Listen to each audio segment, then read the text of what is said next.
할렐루야, 조나치입니다. 오늘도 말씀으로 하루를 시작합니다. 슬기로운 아침 시간 이사야 53장 말씀입니다. 우리가 지금처럼 살 수 있는 것은 자식들을 위해 온갖 수고를 마다하지 않으신 어머니의 사랑 때문입니다.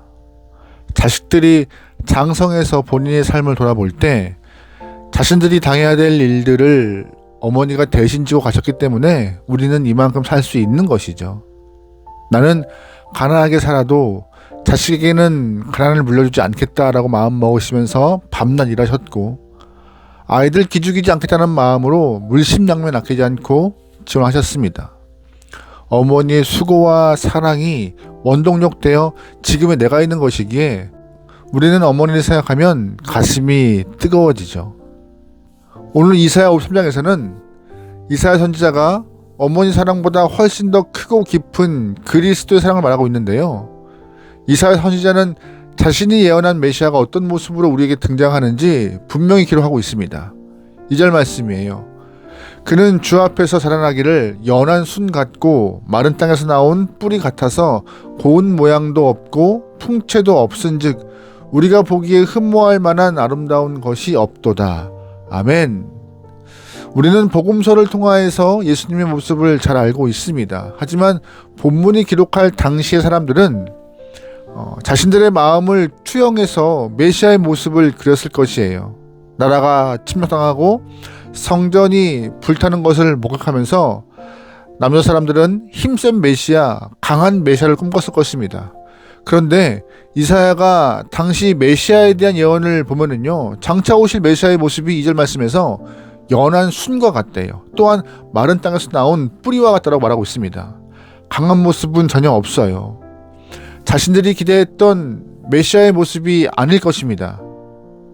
아니, 생각하지 못한 메시아의 모습이었을 것이에요. 하지만 700여 년이 지난 후에 이 땅에 오신 메시아의 모습을 보면은요, 이사야가 예언한 말씀이 1.1에도 틀림없다는 사실을 알 수 있죠.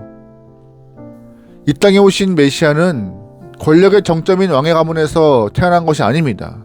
그는 목수의 아들로 태어났고 나사렛이라는 가난한 동네에서 자라났습니다. 공생애를 시작하면서 12명의 제자들과 함께 움직였지만 그 중에 내세울 만한 사람이 아무도 없었어요. 겉보기에는 매력적인 면이 전혀 없는 상황인지라 사람들이 무시하고 또한 멸시를 당하는 것이 예사였죠. 3절 말씀이에요. 그는 멸시를 받아 사람들에게 버림받았으며 간고를 많이 겪었으며 질고를 아는 자라 마치 사람들이 그에게서 얼굴을 가리는 것 같이 멸시를 당하였고 우리도 그를 귀히 여기지 아니하였도다. 아멘. 예수님께서 하루는 자신을 잘 알고 있는 고향 마을로 가셨습니다. 그런데 고향 사람들조차도 예수님을 인정하지 않고 무시하기 시작해요. 오히려 고향 마을 사람들이 예수님을 배척합니다. 고향 사람들만 예수님을 배척했을까요? 멸시했을까요? 아닙니다. 당시 유대인들, 종교 지도자들, 심지어 예수님의 제자들조차 예수님이 십자가 지실 때 주님을 떠났습니다. 예수님은 십자가의 고통을 온전히 홀로 받아내신 것이죠. 예수님과 가장 가까운 제자들조차 예수님이 십자가를 지실 때 예수님 곁에 없었으며 베드로는 예수님을 3번이나 부인하며 고통 중에 계신 예수님을 외면했습니다. 그러면서 사람들이 예수님이 십자가형을 받은 이유가 자기 죄 때문이라고 오해하기 시작합니다. 그런데 그 사실은 오해였어요. 4절 말씀입니다. 그는 실로 우리의 질고를 지고 우리의 슬픔을 당하였거늘 우리는 생각하기를 그는 형벌을 받아 하나님께 맞으며 고난을 당한다 하였노라. 아멘. 사람들은 예수님이 죄를 지었기 때문에 십자가에 못 박혔다라고 오해했지만 우리가 믿음의 눈이 열린 후 예수님의 삶을 다시 돌아보면은요, 예수님의 죄 때문이 아니라 우리가 져야 할 죄의 짐과 받아야 할 고통을 대신 지시기 위하여서 십자가를 지셨음을 깨닫게 되는 것이죠. 5절 말씀입니다. 그가 찔림은 우리의 허물 때문이요 그가 상함은 우리의 죄악 때문이라. 그가 징계를 받음으로 우리는 평화를 누리고 그가 채찍에 맞음으로 우리는 나음을 받았도다. 우리는 다 양 같아서 그릇 행하여 각기 제 길로 갔거늘 여호와께서는 우리 모두의 죄악을 그에게 담당시키셨다. 아멘. 5절 말씀에서 말하고 있는 평화는요, 히브리어로 샬롬입니다. 또한 나음이라고 말하고 있는 부분은 라파예요.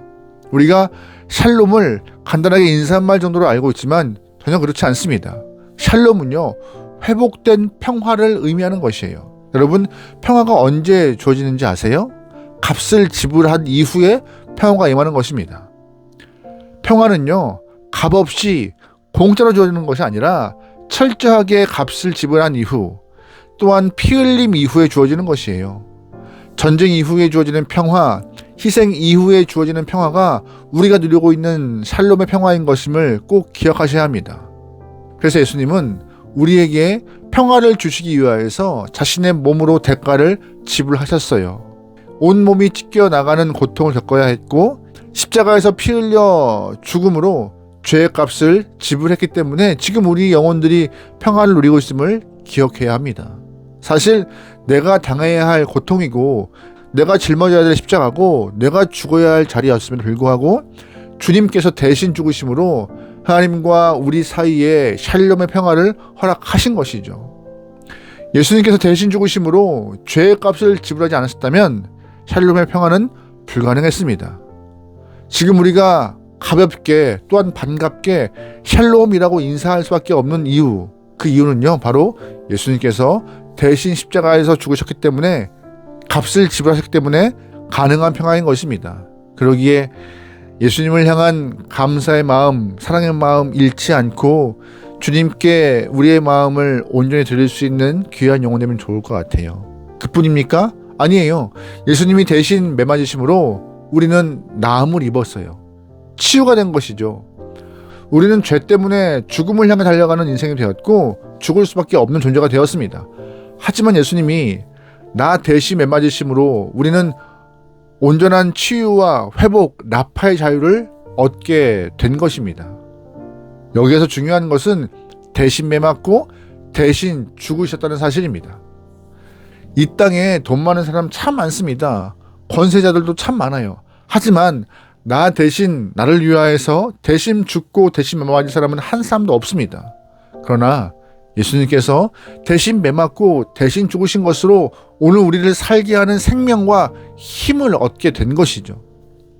회복과 치유와 나음을 경험한 거예요. 누구 때문에요? 예수의 십자가와 그의 죽음 때문에요. 우리는 예수님 때문에 평화와 회복도 경험하는 놀라운 은혜를 얻었습니다. 우리의 힘으로 평화와 회복의 은혜를 얻은 것이 아니에요. 오직 예수께서 대신 담당하셨기에 지금의 생명과 자유 회복을 누리는 것이죠. 그렇다면 평화와 회복의 은혜를 공짜로 받은 우리는 어떻게 살아야 할까요? 예수님이 우리 대신 매맞고 대신 죽으신 것과 같이 우리도 다른 사람들을 생각할 수 있기를 소망합니다. 먼저 주변 사람들의 영적 생명을 위하여서 중보하시길 바라요. 또 주변 사람들의 삶의 참된 자유와 회복을 위해 예수님을 소개하고 안내하시길 바랍니다. 조금 더 여력이 있다면 우리도 다른 사람의 짐을 대신 들을 수 있는 그런 영혼, 예수님의 사랑을 전할 수 있는 사역에 동참할 수 있는 하나님의 귀한 영혼 되길 소망합니다. 주님의 은혜를 값없이 받았으니 받은 은혜 값없이 전할 수 있는 하나님의 귀한 영혼, 귀한 백성 되기를 주로 축원합니다. 아멘. 기도하시겠습니다. 사랑하는 하나님, 나 대신 매맞고 고통당하신 예수님을 기억하며 오늘 이 땅에 고통받는 사람들을 향하여서 기도하고 그들을 끌어안고 중보할 수 있는 귀한 영혼 되게 허락하여 주시옵소서. 나 하나 생명 얻고 나 하나 회복되었다고 만족하며 살아가는 영혼이 아니라 하나님이 허락하신 그 귀한 복음의 시작이 더 확장되어 주변에게, 열방에게 전달되어질 수 있는 주의 도구로 우리를 사용하여 주시옵소서. 오늘 하루를 맡겨오며 예수님의 이름으로 기도합니다. 아멘.